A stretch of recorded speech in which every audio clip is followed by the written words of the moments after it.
Hello everybody, j'espère que vous allez bien. Pour ceux qui sont anciens, vous connaissez déjà le concept. Pour ceux qui sont nouveaux, aujourd'hui, moi je m'appelle Kafak et je partage ici le contenu sur l'éducation sociale, scolaire et familiale.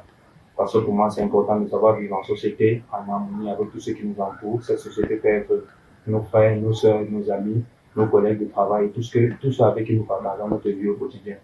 Aujourd'hui, avec vous, je vais un nouveau concept. Je vous supplie de me dire ce que vous en pensez dans les commentaires. Deux playlists vont apparaître. La playlist sur l'éducation de la jeune fille et la playlist sur l'éducation de jeune garçon, qui va aller de l'enfant jusqu'à l'adulte. Et sur la première playlist, celle de l'éducation de la jeune fille, vous allez retrouver au niveau de l'enfant surtout, vous allez retrouver des éléments qui sont, en fait, ça serait pareil avec avec celle du jeune garçon. C'est au niveau de l'adolescence qu'on va commencer un peu à mixer. Dites-moi donc ce que vous en pensez dans les commentaires. Et si ce format vous intéresse, on va continuer comme ça, parce que ça, c'est une série d'épisodes qui va sortir, épisode 1, épisode 2, etc., etc. Un peu tardé aujourd'hui, le sujet du jour, c'est la base. La base, pourquoi la base? La base, c'est important, parce que aujourd'hui, beaucoup de parents, beaucoup de personnes, parents surtout, sont dans la dépression aujourd'hui à cause de leurs enfants. Si c'est pas le cas pour toi, ça peut être le cas pour beaucoup de personnes. Et nous connaissons ce qui se passe dehors, donc je vais plus trop parler par rapport à ça aujourd'hui. Connaissons tout ce qui se passe dehors. Beaucoup de parents sont dans la dépression et parce que les enfants veulent les tuer. Quand je parle de tuer, je parle pas de prendre une arme et de braquer sur quelqu'un, genre, non, je parle ils sont dans la dépression parce qu'ils ont tellement bavardé, ils ont tellement donné de conseils et puis ça ne passe pas et ça continue à ne pas passer auprès des enfants.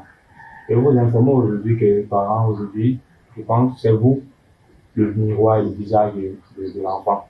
Vous avez commencé quelque chose que vous n'avez pas pu terminer. Vous vous êtes juste dit, vous avez un enfant et puis vous avez obtenu cet enfant et aujourd'hui, vous n'avez pas fait tout le nécessaire pour certains. Attention, je ne dis pas pour tous.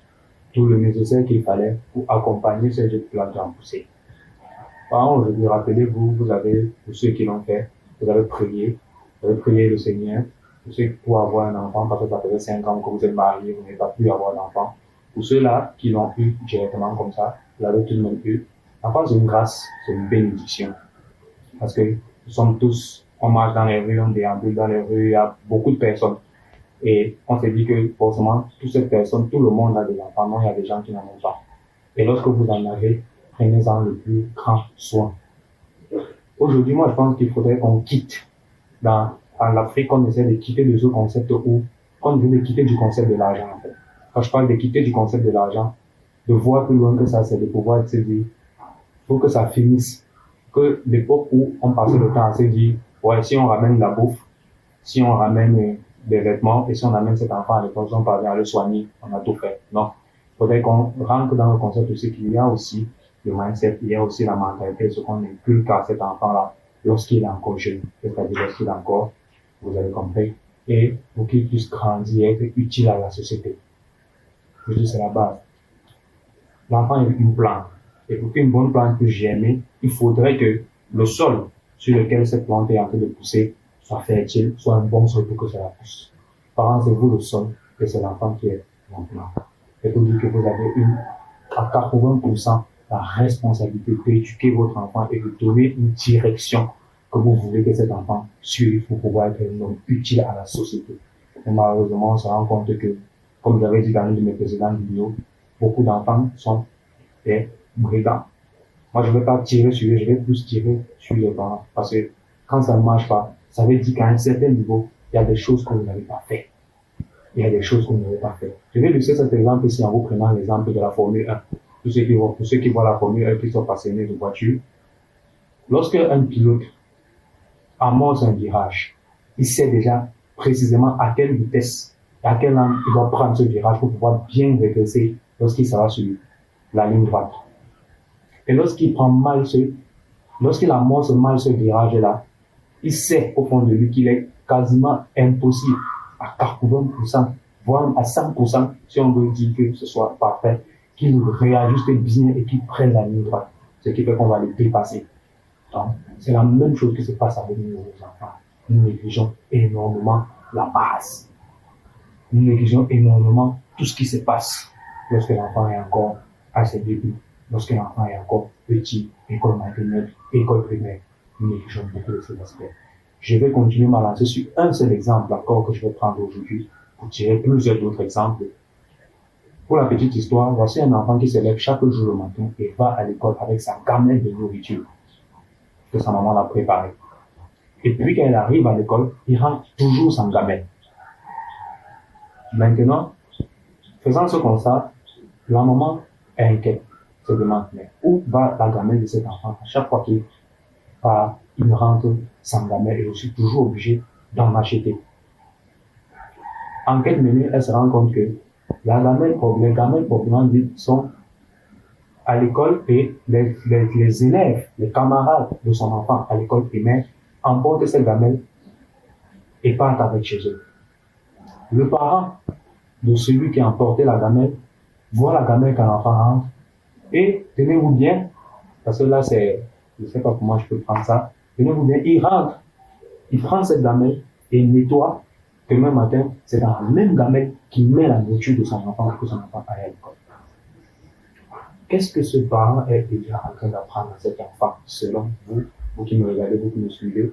Sachez tout de même que ici, sur cette chaîne, on va aider les parents, les adultes, et on va, qui sont déjà parents évidemment, et on va aussi aider ceux-là qui viennent d'être parents, qui commencent les parcours, parce que pour moi c'est important que chacun essaie de regarder aussi ce couloir-là, ce pan de la vie, parce que tout le monde va arriver à ça, peu importe. Vous qui me regardez, vous qui me suivez, vous voulez forcément avoir votre enfant dans les bras, et forcément vous allez arriver à ça. Donc regardez ce contenu, regardez cette chaîne, ça va vous amener à comprendre beaucoup de choses et à éviter les erreurs que vos grands frères ont fait et vos grandes sœurs. Alors comme je disais tantôt, cet enfant rentre avec cette gamelle. Cet enfant, il part à l'école avec cette gamelle. Qu'est-ce qu'elle est déjà en train d'apprendre à cet enfant? Elle a en train d'apprendre à cet enfant que ce qui ne t'appartient pas, tu peux prendre. Tu peux le prendre sans toutefois demander l'avis de quelqu'un. Et quand il rentre parfois avec cette gamelle, on se connaît chez nous en Afrique, le parent dit, bon, j'avais même pas l'argent, on connaît la réaction, j'avais même pas l'argent pour acheter ça, bon, j'avais même pas l'argent pour ça, donc, il n'y a pas de problème. Et il paraît, vous êtes déjà en train d'apprendre à cet enfant le vol. Vous êtes déjà en train d'apprendre que ce qui n'est pas pour toi, tu prends. Et là, il va grandir avec ça.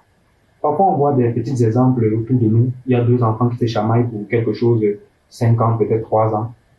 Celui de 3 ans, la chose appartient à celui de 5 ans. Celui de 3 ans, tiraille. Ils sont en train de tirailler. On va sortir là-bas. Eh non, pardon, faudrait laisser, tu vas voir ton petit frère, etc., etc. Quand on fait ça, il regarde, il voit, ça veut dire, et à chaque fois, l'enfant, si je peux illustrer encore cet exemple, l'enfant est comme un sniper. Lorsque je parle de sniper, c'est pour dire, les snipers, ce sont ceux-là qui sont en haut et ils cherchent une cible. Et ils cherchent tous les angles possibles pour atteindre sa cible. C'est-à-dire que quand l'enfant, il teste tous les angles. Quand il teste ici, ça passe. Il coche, il dit, ok, si je veux faire ça, voici l'angle que je vais utiliser. Quand il teste ici, ça passe. Il dit, ok, si je veux faire ça, il coche, voici l'angle que je vais utiliser. Et il a déjà tout ça dans sa tête. L'enfant n'est pas bête. À contrario, comme vous le pensez, vous dites, c'est un enfant, il ne sait pas ce qu'il il n'est pas bête. Et à chaque fois qu'il aura une situation comme ça, il va continuer à discuter ce qui ne l'appartient pas. Et vous allez continuer à dire, donnez-le. Il va grandir 7-8 ans. Il aura cette habitude-là dans lui. Et ça sera difficile de retirer cela dans lui parce que vous l'avez inculqué cela dès sa naissance. Vous l'avez inculqué cela dès la base. L'enfant va grandir. Il va aller à l'école, pour un autre exemple, et il va arriver, voir le livre d'un camarade après le nettoyage de classe et consort. Il va ramasser le livre, aller avec. Il va à la maison, le père, les parents, ceux qui n'ont pas acheté un livre à son enfant, il n'a pas acheté le livre de mathématiques. Mais il va voir avoir le livre de mathématiques. Il ne va pas demander, il ne va même pas poser la question de savoir où est-ce que ce livre sort. Il va continuer à regarder l'enfant avec ce livre. Et l'autre enfant qui aura perdu son livre sera à la maison en train de se faire bastonner, en train de se faire taper parce qu'il a perdu son livre. Et on ne lui rendra jamais. L'autre parent sera fier que son enfant a un livre. D'où vient l'argent? On ne connaît pas. On ne sait pas. Pourtant, il n'a rien acheté. Et cet enfant ne peut rien acheter non plus. Mais il a ce livre. Quand c'est comme ça, qu'est-ce qu'on apprend à nos jeunes? Qu'est-ce qu'on apprend à nos enfants? Cela se passe dès la base, dès les racines qu'on plante. Il va continuer comme ça. Il va grandir, pour un autre exemple. Il va avoir de l'argent, il va acheter un téléphone. Sans votre consentement, sans que vous ne soyez au courant et tout. Et l'enfant a le téléphone. Je ne sais pas combien il a fait pour se procurer le téléphone là. Il y aura peut-être une assise familiale, comme on se connaît, en Afrique et tout. Oh, il m'a dépassé. Pourtant, vous, qu'avez-vous fait? Moi, je veux que vous vous posez cette question. Qu'avez-vous fait pour qu'on en arrive pas là?